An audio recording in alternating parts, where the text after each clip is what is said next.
जो वहां की जनता की आवाज है, संकेत स्पष्ट हैं।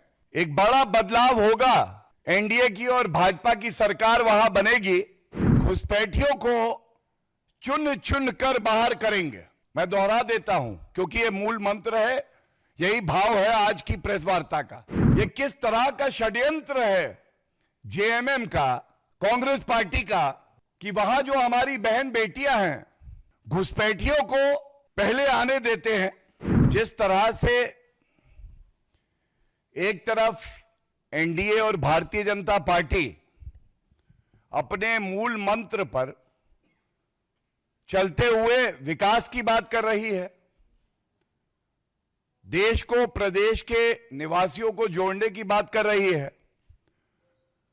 दूसरी तरफ विपक्ष का एक ही मकसद है और वो मकसद है पहले बांटो, उसके बाद जो घुसपैठिए घुस जाए वो काटे। और झारखंड के परिप्रेक्ष्य में जो वहां की जनता की आवाज है, संकेत स्पष्ट हैं। एक बड़ा बदलाव होगा। एनडीए की और भाजपा की सरकार वहां बनेगी और मैं मुख्य मुद्दों पर आज भारतीय जनता पार्टी के विचार रखूं उससे पहले मुख्यमंत्री भ्रष्टाचारी अभियुक्त हेमंत सोरेन के प्रस्तावक ही उनको छोड़ के चले गए हैं। उनको भी दिखाई दिया जहां श्री नरेंद्र मोदी जी का नेतृत्व है, जीत भी वही है, जनता का हित भी वही है, विकास भी वही है और देश और प्रदेश एकजुट भी वही है। और जैसा गृह मंत्री श्री अमित शाह जी ने अभी एक चुनावी सभा में इस मुद्दे को पुरजोर तरीके से उठाया,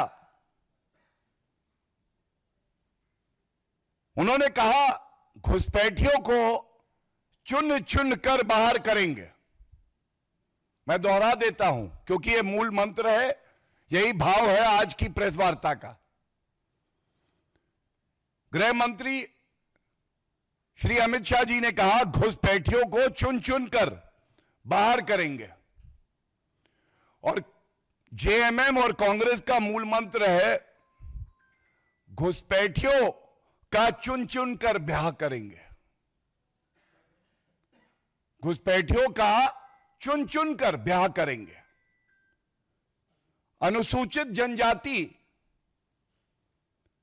जो कि अपनी संस्कृति, अपनी मान्यताओं से, झारखंड की पावन भूमि से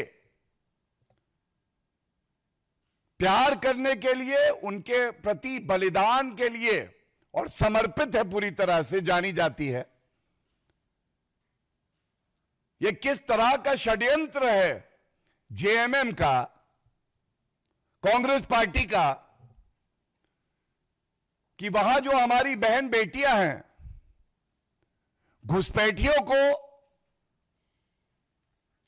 पहले आने देते हैं और एक सिलसिलेवार तरीके से एक डेमोग्राफिक चेंज ये लाया जा रहा है। और ये बात मैं नहीं कहता हूं, मेरे हाथ में मीडिया रिपोर्ट्स हैं। और जब बहुत मजबूती से भारतीय जनता पार्टी ने इस मुद्दे को उठाया तो वहां की सोई हुई सरकार और हेमंत सोरेन जी ने कागजी कार्रवाई करके कुछ निर्देश दिए और जो इससे स्पष्ट होता है वो आपके सामने रख रहा हूं। यह सरकारी एक आदेश से जानकारी मिल रही है। तो यह गलत नहीं होगा कहना कि झारखंड की सरकार की विफलता का कबूलनामा है ये। और ये क्या कहता है यह सरकारी आदेश में है। स्टेप नंबर 1, बांग्लादेशी घुसपैठियों को पहले चिन्हित करके मदरसों में ठहराया जाता है।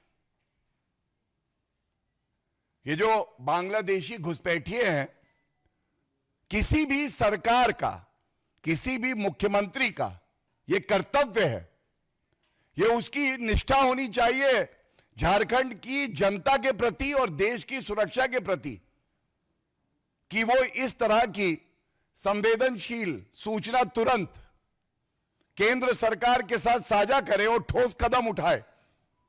और ये जो घुसपैठिए आते हैं, इन पे कैसे अंकुश लगे और कानूनी कार्रवाई हो, यह देखना है। लेकिन इनका ही आदेश है, मैं पहली लाइन पढ़ देता हूं।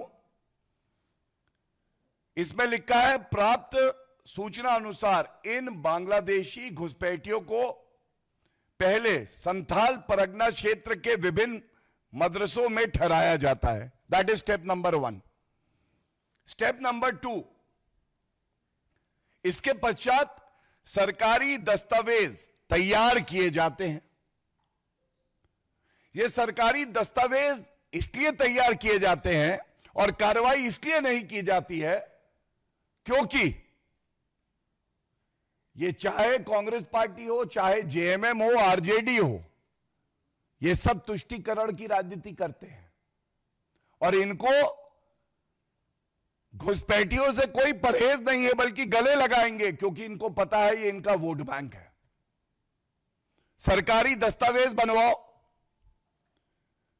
जो हमारे भारतीय हैं, झारखंड के निवासी हैं, विभिन्न और प्रदेशों में हमारे भारतीय भाई बहन हैं, उनके साथ इनको जोड़ दो और अपना वोट बैंक साध दो।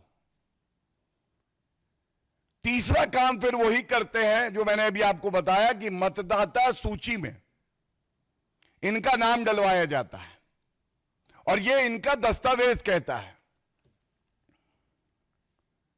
और फिर सबसे गंभीर बात सामने आती है, वहां पे साजिश के तहत वहां पे बसा दिया जाता है और जो हमारी बहनें हैं, जो अनुसूचित जनजाति से हमारी बेटियां हैं, उनके साथ विवाह करवा के उनकी जमीन पे कब्जा कर लिया जाता है। अब ये सवाल आज पूछा जाएगा, क्या जेएमएम और कांग्रेस पार्टी के लिए घुसपैठिया ही सही उनका वोट बैंक है, इसलिए कोई कार्रवाई नहीं होगी, और जो मूल निवासी हैं उनके हितों की रक्षा, उनके अधिकारों की रक्षा से इनका कोई लेना देना नहीं है?